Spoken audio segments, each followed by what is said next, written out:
Apollo tyre के बारे में, और एनडी भट्ट जी का सवाल है ये, लंबी अवधि के लिए कैसा लग रहा है। इन्होंने बताया नहीं कि इन्होंने खरीद रखा है या खरीदना चाहते हैं, लेकिन लंबी अवधि का नजरिया अपोलो टायर पे यहाँ से क्या बनता है। मुझे लगता है ज़्यादा से ज़्यादा तो यही रेंज में कंसोलिडेट करेगा। ऐसे स्ट्रक्चर्स ही होते हैं ना कि बहुत लंबे समय तक एक्सपेंसिव हो जाते हैं वैल्यूएशन, और बहुत लंबे समय तक ये कंसोलिडेट करते रह जाते हैं। लेकिन 22 पर महंगा है क्या। महंगा अगेंस्ट द सेल्स ग्रोथ हो सकता है, एक बार ही देखते हैं।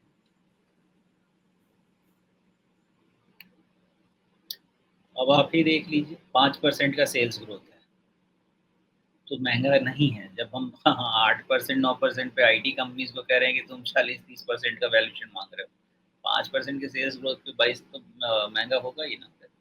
महंगा है। 5% का सेल्स ग्रोथ है तो प्रॉफिट ग्रोथ क्या है, 337 इधर में है। प्रॉफिट ग्रोथ भी तो कुछ खास नहीं है ना, है ही नहीं ना रादर। महंगा तो जरूर है।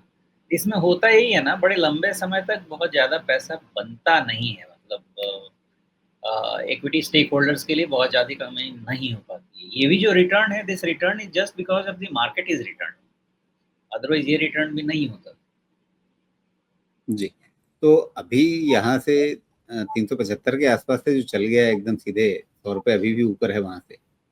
तो क्या ये सीधा सीधा मार्केट सेंटिमेंट सुधरने के चलते हैं।